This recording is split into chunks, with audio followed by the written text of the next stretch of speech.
Bom dia, irmãos e irmãs, a paz do Senhor. Privilégio muito grande tê-los aqui, muito obrigado. A gente quer agradecer ao Glauber por ter vindo com a Juliana, foi muito bom. Deus abençoe vocês. A gente está tentando, nesses encontros, trazer irmãos que estão fazendo coisas relevantes para a igreja ir conhecendo, porque, infelizmente, essa coisa do mercado, né? Vai apagando, vai jogando para a margem os talentos e a igreja não fica sabendo o que Deus está fazendo através de muitos irmãos aí com qualidade, com beleza, com ritmo nosso, não é? Porque o importante é quando você se converte é levar junto a sua cultura, né? Que a sua cultura precisa se converter também, precisa passar a usar todos os instrumentos que tem para adorar o Senhor, né? A gente usava aqueles instrumentos para chorar as nossas mágoas, agora nós temos motivos de cantar alegrias. E aí tem de converter a cultura a isso, pegar todos os elementos rítmicos, toda a criatividade da gente que Deus nos deu na sua graça infinita, e aí levar tudo isso ao altar, né? Mas durante muito tempo nós temos sido ensinados a cantar músicas que não são nossas. Então, assim, a gente até gostava do que falava na música, mas não era a nossa música. E aí não mexe com o nosso coração, né? E no grande dia, no grande culto, nós vamos ouvir as músicas de todos os povos. E eu tenho certeza, vamos ouvir a nossa também. Então, por isso que a gente está muito grato aí, viu, Glauber? Obrigado. E você trouxe seus CDs? Sim. Então tá ali, se você quiser depois se envolver no ministério do Glauber, você vai ter essa oportunidade. Vocês já viram que é uma obra de Deus, né? Literalmente. Então, graças ao Senhor por isso. Bom, o nosso tema é oração. E nós queremos conversar no dia de hoje sobre oração como um jeito de mudar a história. Então, a oração a partir da proposta de Jesus Cristo de transformação. Eu sei que orar não é um problema para nós todos oramos, em maior ou menor grau, com maior ou menor intensidade, todos nós oramos. Todos nós buscamos o Senhor, todos nós estamos na sua presença e motivos não nos faltam, a começar de nós mesmos, das nossas lutas, das nossas dificuldades e tal. Mas a pergunta é, quando o Senhor nos ensinou a orar, Ele tinha alguma outra intenção para além do uso que nós fazemos da oração? Ele estava preocupado apenas com as dores que nós iríamos sentir, ou ele estava ocupado também com as coisas que nós teríamos de ser e de fazer? E aí a oração seria uma das nossas ferramentas. Então essa é a pergunta, não é?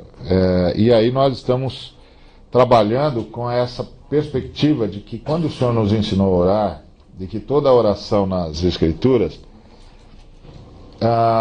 trazem em si um jeito de mudar a história, não apenas a nossa história pessoal. O Bob Moon fez uma ilustração para falar de oração que eu acho muito boa. Ele conta o seguinte, que um homem tinha uma fazenda e o Bob Moon fez uma ilustração para falar de oração que eu acho muito boa. Ele conta o seguinte, que um homem tinha uma fazenda e contratou um funcionário. E depois ele chegou ao funcionário e disse que iria fazer uma longa viagem. E que o funcionário não se preocupasse, que tudo que ele precisasse bastava ir à cidade, pegar em nome do fazendeiro, que quando ele voltasse ele resolveria o problema de pagamentos, etc. Bom, dito isso, ele foi viajar. E realmente foi uma viagem muito longa, demorou muito tempo. Depois de todo esse tempo ele volta. E quando ele vem para a fazenda, ele encontra o inesperado. Primeiro, não tinha mais cerca. A cerca tinha sido derrubada. Ele não sabia, não conseguia imaginar o que tivesse acontecido. Aí ele foi para passar pela região onde devia ter o gado, não tinha nada lá, nenhuma cabeça, nada. Foi passando pela região onde devia ter a plantação, a colheita, etc. E estava tudo devastado, tomado pelo capim, pelas ervas daninhas e tal. Ele foi ficando muito tenso, muito preocupado, foi para a casa dele, chegou lá, a casa estava toda, as portas abertas, escancaradas, os animais tinham entrado, destruído tudo. E aí ele entrou em pânico e foi correndo para a casa do funcionário.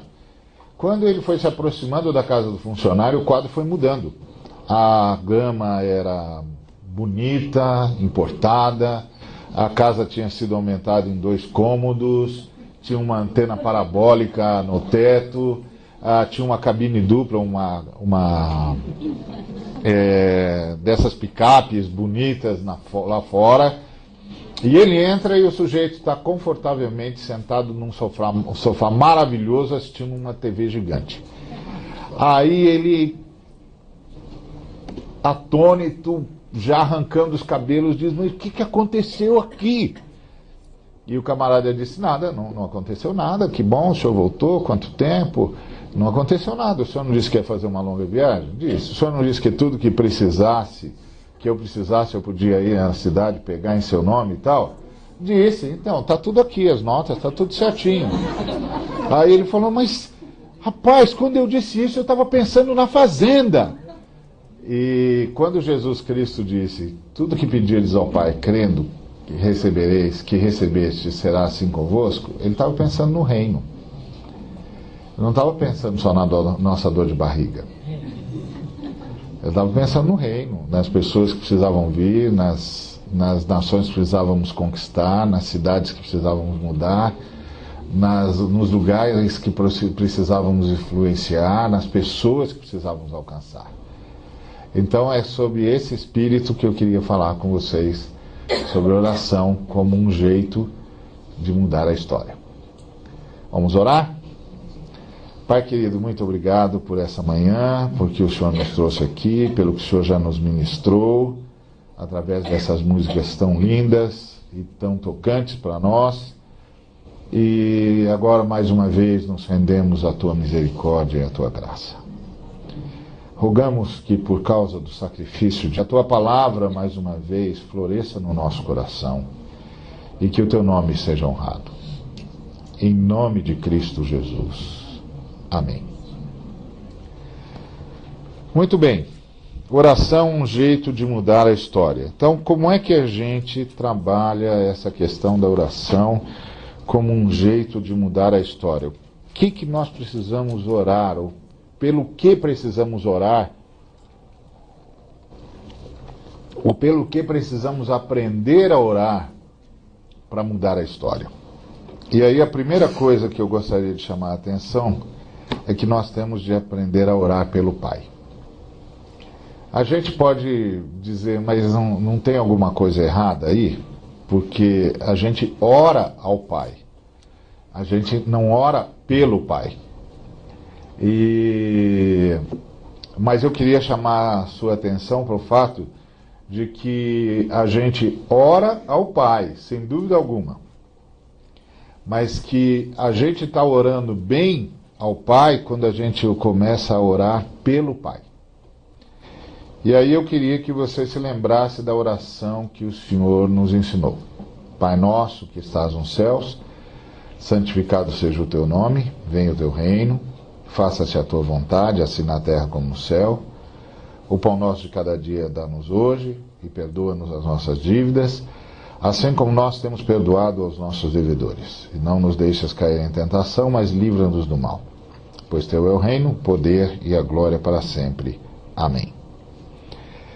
Vamos conversar um pouco mais sobre essa oração. Essa oração podia ser reduzida nessa frase ou nesse parágrafo. Pai nosso que estás nos céus, santificado seja o teu nome, pois teu é o reino, o poder e a glória para sempre.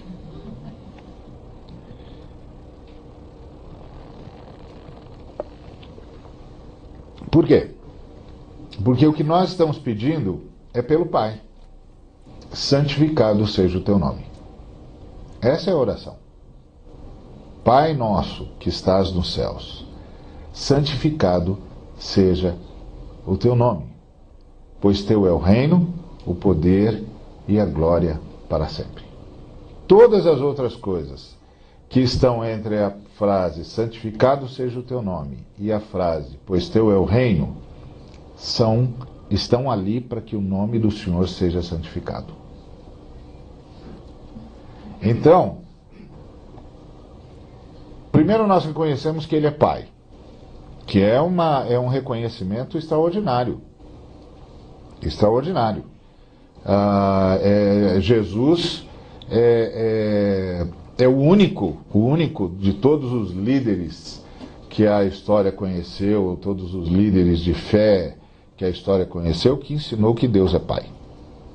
Inclusive, uma vez um teólogo inglês foi chamado a descrever a grande diferença entre os cristãos e os outros que também se dizem adoradores de Deus. E o teólogo disse: a grande diferença é que nós chamamos a Deus de Pai. Nós chamamos a Deus de Pai. Só nós chamamos. E depois, todos os que vieram a chamar depois, já vieram a chamar sob nossa influência.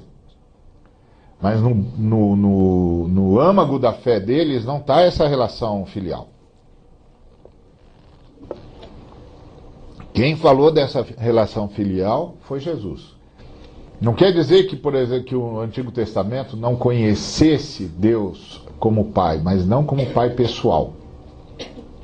Tanto é que quando o Pedro disse lá em Mateus 16, tu és o Cristo, Filho do Deus vivo, ele provavelmente, para dizer isso, usou a língua aramaica. Porque na língua hebraica essa fala não fazia sentido. Porque filho de Deus na língua hebraica tem mais ou menos o significado que a gente usa aqui no Brasil quando diz todo mundo é filho de Deus. Não é? Que no Brasil é muito comum, pelo menos era, né? Muito comum o pessoal, não, todo mundo é filho de Deus e tal. Na verdade, a gente está dizendo que todo mundo é criatura de Deus. Deus criou todo mundo. E assim, quando os hebreus usavam essa ideia de filho de Deus, eles estavam pensando nisso. E Deus criou a todos nós. Eles não estavam pensando na relação pessoal e intensa que Jesus Cristo usou. Porque Jesus Cristo, ele usou mesmo essa intensidade do paizinho, do papai, do meu pai, essa intensidade pessoal. E isso só Jesus Cristo ensinou. Então ele é Pai, é nosso, está no céu, e o nome dele tem de ser santificado. Essa é a nossa oração. Então quando nós oramos, santificado seja o teu nome, por quem estamos orando? Pelo Pai. Estamos orando por Ele mesmo.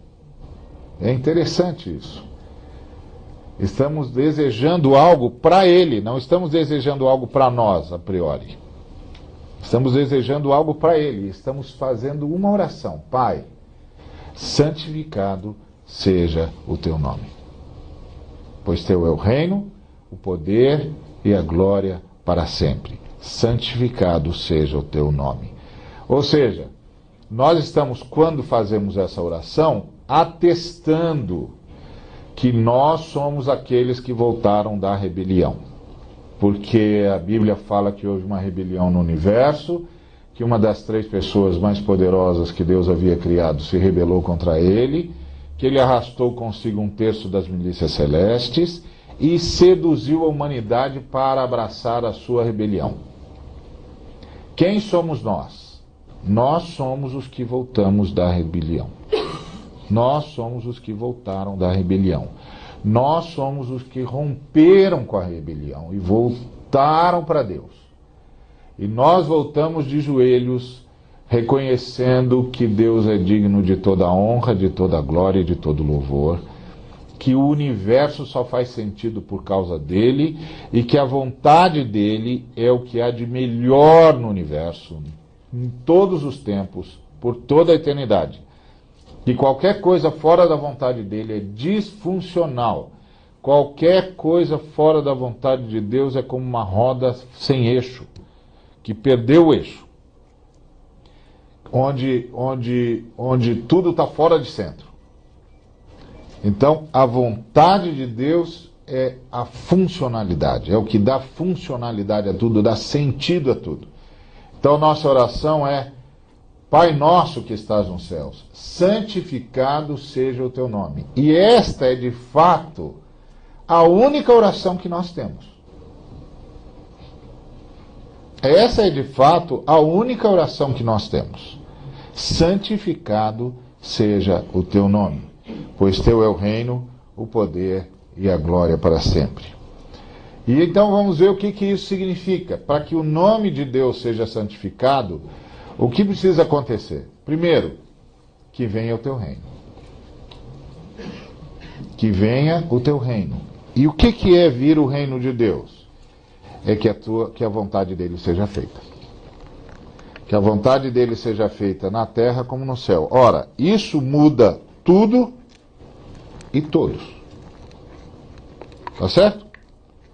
Quando você chega em qualquer relacionamento e você tem a premissa de que seja o que for que vier a ser tratado ali, tem de ser de acordo com a vontade do Pai, isso muda tudo e todos. Tá certo? Eu já contei uma vez a história do menino que na igreja convida um amiguinho. No dia do aniversário da igreja, as senhoras fizeram um bolo maravilhoso, extraordinário, desses que a gente olha e diz: é aqui mesmo que eu vou ficar. E aí o menino chegou para o outro e disse assim: eu sei onde é que puseram o bolo, porque as senhoras, muito precavidas, conhecendo as crianças e tudo, escondiam o bolo. E ele disse: eu sei onde as senhoras esconderam o bolo. Aí o outro falou: você sabe mesmo? Sei. Vamos lá. Não, a gente não pode, o pessoal não quer, o pastor disse que não pode, minha mãe se descobrir me mata, não posso. Não, ninguém vai vir, tem certeza? Não é possível, que vejam a gente, eu sei como chegar lá. Não, mas não pode, ninguém vai, quer ver? Passaram por uma sala, está vazia, tá vendo? Essa outra está vazia, não tem mais ninguém, vem comigo. Aí ele foi quando eles chegaram, entraram na salinha onde estava o bolo, o menino falou pro rapaz, pro coleguinha: tá vendo? Só tem a gente. Ele falou: é a gente e Deus, né? Então, todo relacionamento, se é feito a partir da vontade do Pai, muda. É o menininho dizendo: não vai dar para pegar o bolo escondido. Não vai dar porque, assim, somos nós dois e ele. Aí não vai dar. Não dá para... Deixa aí. Então, a ideia de que se você tem essa oração, venha o teu reino. O que significa vir o teu reino? Seja feita a tua vontade. O professor Crossan, ele fez ontem uma digressão muito interessante, falando que o João Batista esperava a vinda iminente do reino de Deus, e que o reino de Deus viria fulminante e pronto, ia botar a casa em ordem, punir quem tivesse de ser punido e acabou. Mas que aí, com Jesus Cristo, a perspectiva do reino não era essa. É que o reino vinha se impondo na história através da construção de uma nova comunidade, de um novo grupo de seres humanos que realmente quisessem, antes e acima de tudo, a vontade de Deus. Era outra perspectiva. Não é? A perspectiva de que o reino ia se implantar, ele ia ser sinalizado, a presença dele já estava aqui, e ele ia ser sinalizado pela formação, pela construção de uma nova humanidade, de gente que queria, acima de tudo, a vontade de Deus. E aí o reino estaria presente e tomando conta de todos os espaços. Então, seja feita a tua vontade, muda tudo e muda todos. Então, só isso aqui. Se a gente parasse aqui, pronto, você já viu um jeito de mudar a história.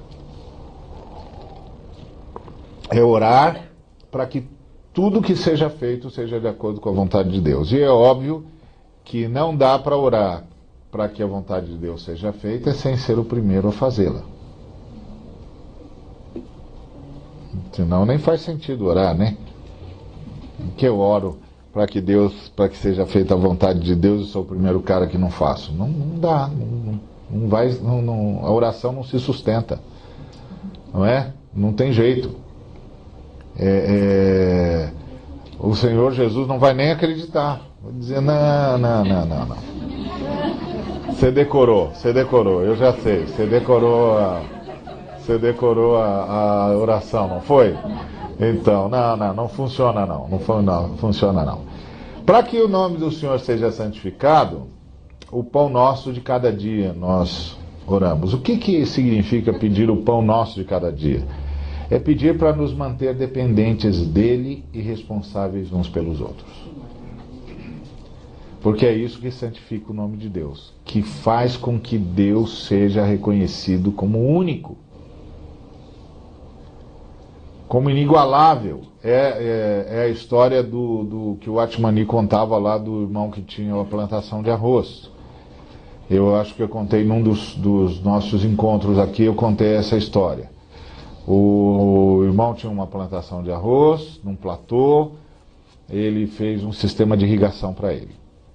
Porque, como vocês sabem, o arroz precisa de muita água. Aí os vizinhos boicotaram-no.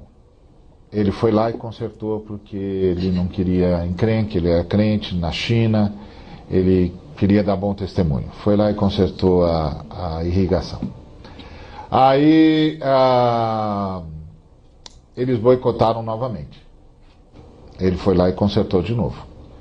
Aí fizeram pela terceira vez. Aí ele concluiu o óbvio, isso não vai parar. Foi até os presbíteros e disse, olha, eu estou com essa situação, isso não vai parar. Aí eu preciso de uma palavra de Deus. Os presbíteros pediram uma semana, foram orar, jejuar e tal, para buscar uma palavra de Deus para o irmão. E no final da semana trouxeram lá e disseram, a palavra de Deus é a seguinte, constrói um sistema para cada um dos seus vizinhos e depois conserta o seu. Aí ele foi e fez. Não é? Podia ter mudado de igreja, mas ele fez. Ele era daquela turma batuta que tem que ser feito. Ele foi e fez. Depois consertou o dele. Aí, um dia os vizinhos, na hora do chá, foram até a casa dele e bateram a porta, ele os recebeu, convidou-os para o chá, e aí eles, no meio do ritual do chá e tal, eles me disseram, escuta, você sabia que éramos nós o tempo todo, não sabia? E ele disse, sabia.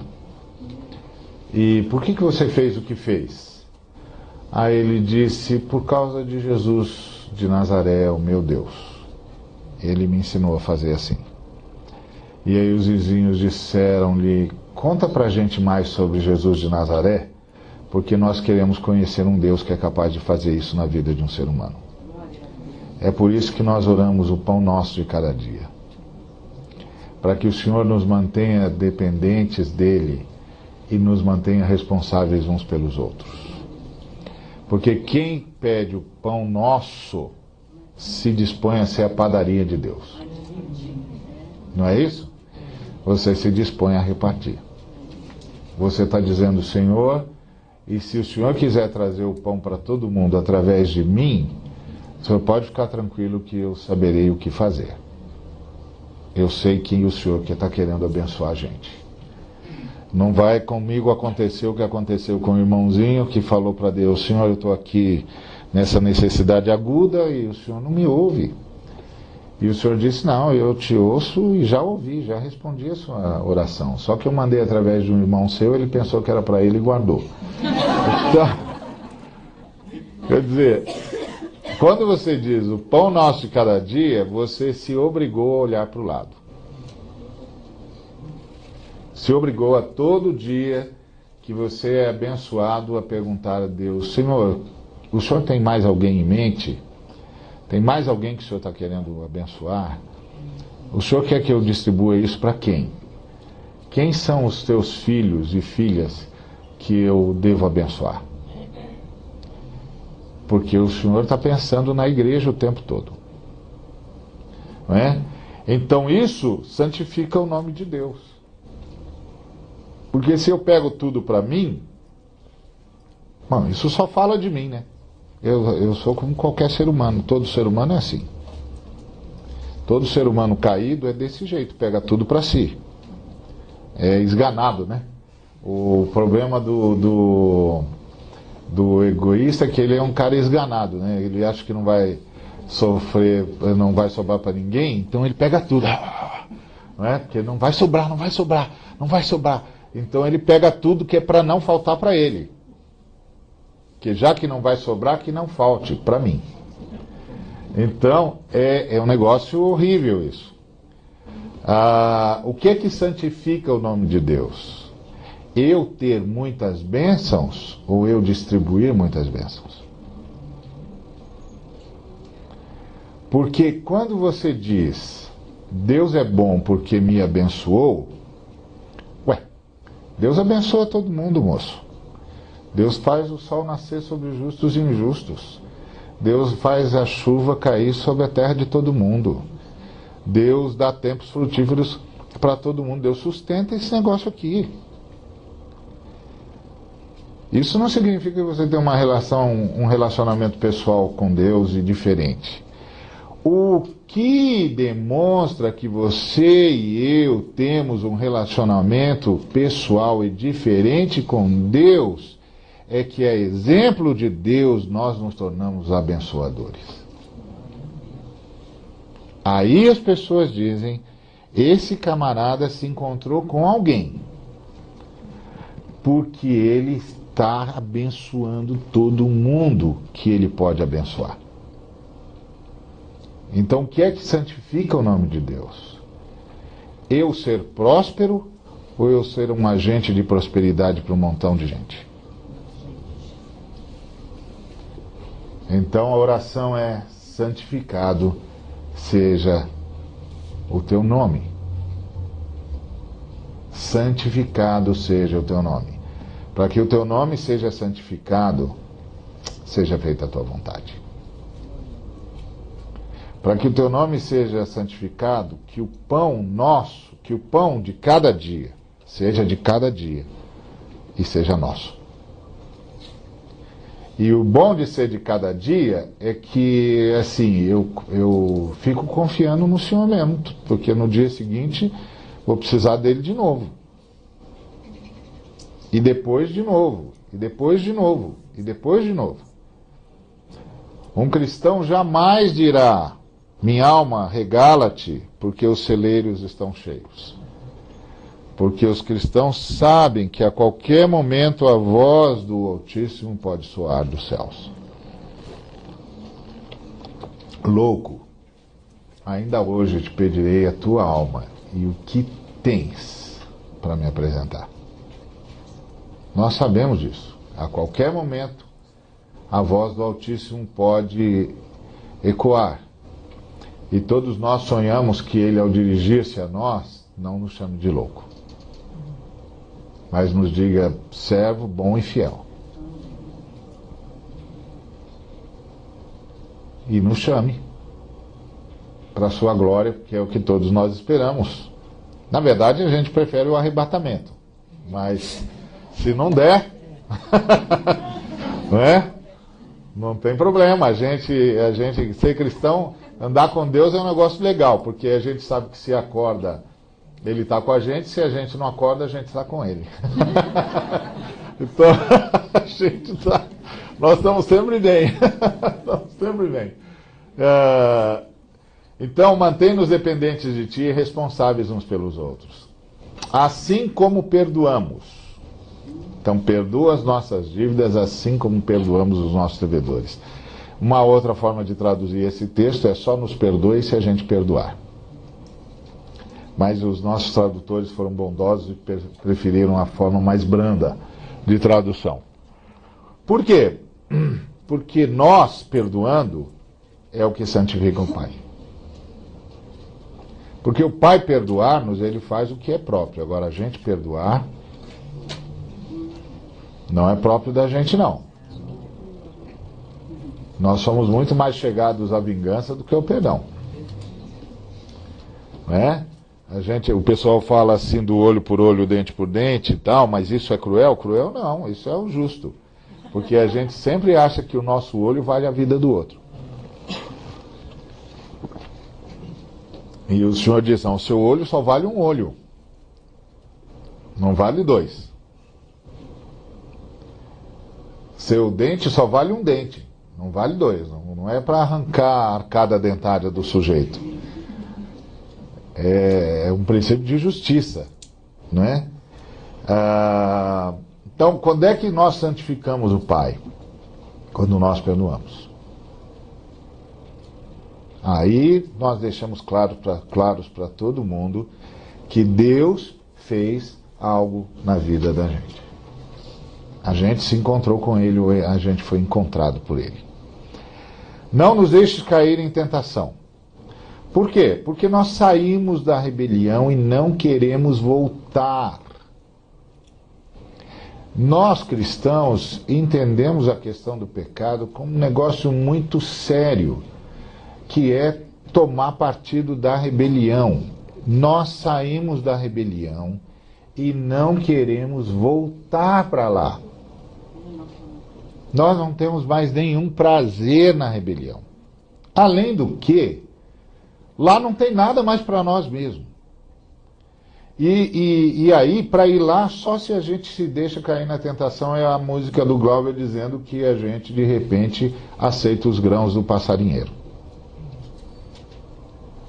Mas lá não tem nada. E tentação é assim: o diabo não pode vir onde nós estamos, é óbvio. Nós estamos em Cristo Jesus, ele não pode chegar lá. Mas ele pode convidar a gente para ir onde ele está. E é o que ele faz sempre. E ele acena com um bocado de coisa, porque para a gente pensar que o melhor está lá com ele. Mas não está, não. Não está, não. Ele está lá nas trevas profundas. Não é? É melhor, o pessoal fala: não, ele é o príncipe das trevas. Não, ele é o príncipe das trevas porque ele está no pior das trevas.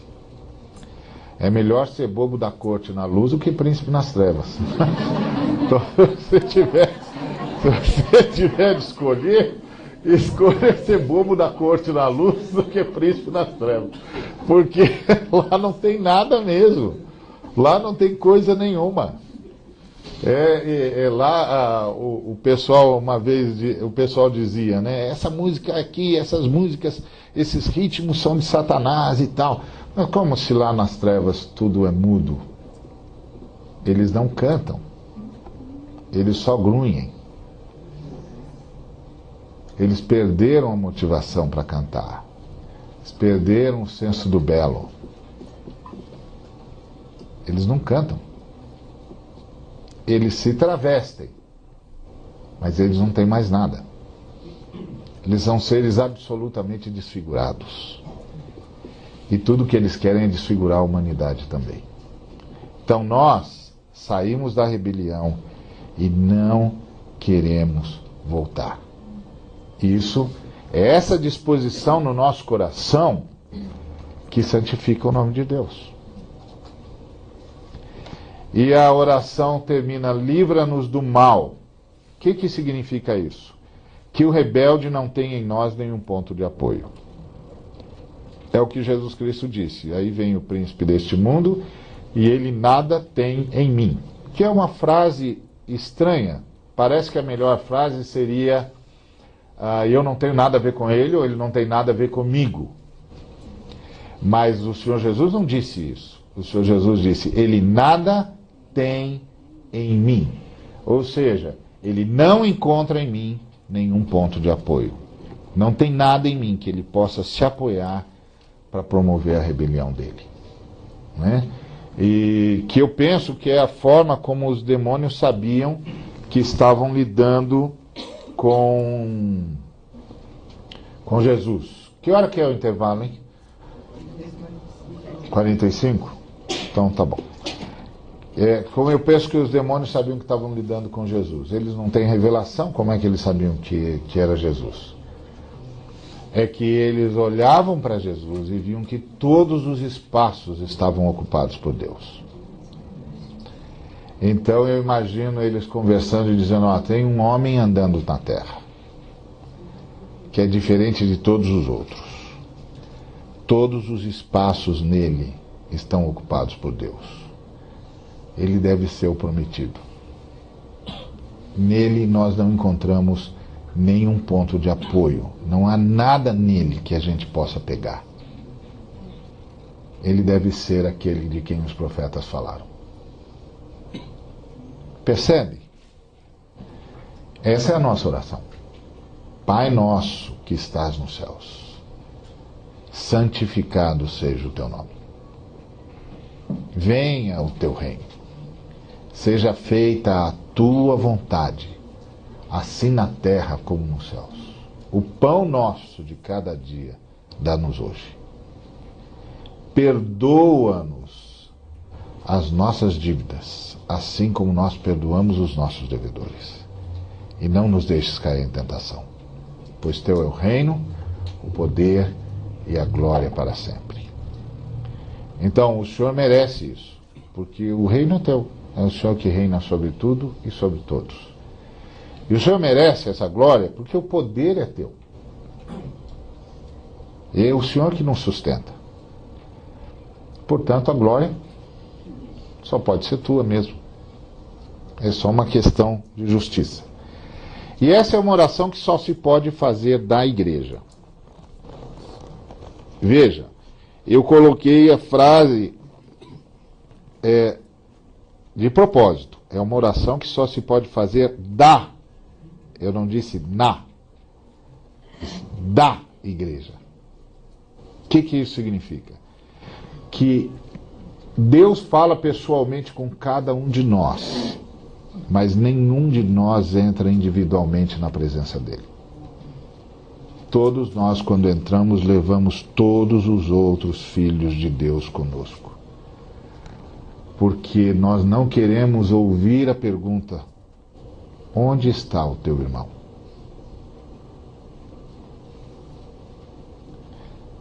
E antes que o Senhor diga, a gente diz: os meus irmãos, Senhor, estão comigo. E eu vim aqui por mim e por eles. Eu vim por nós. E aí tudo que eu peço por nós. O Senhor fala comigo e com você pessoalmente. Chama-nos pelo nome, como ninguém mais chama. Só Ele nos chama, só Ele usa o nosso nome daquele jeito.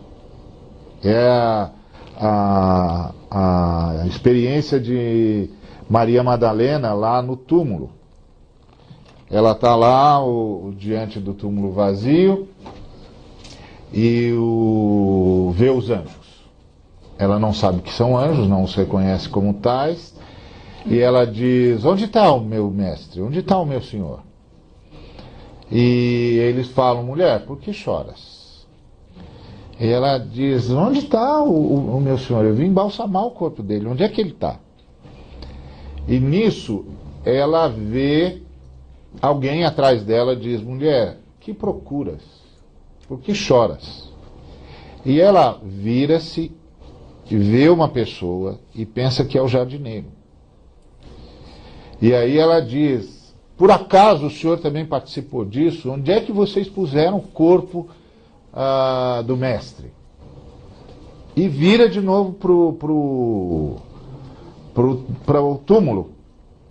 E aí essa pessoa que ela julgava ser o jardineiro diz: Maria.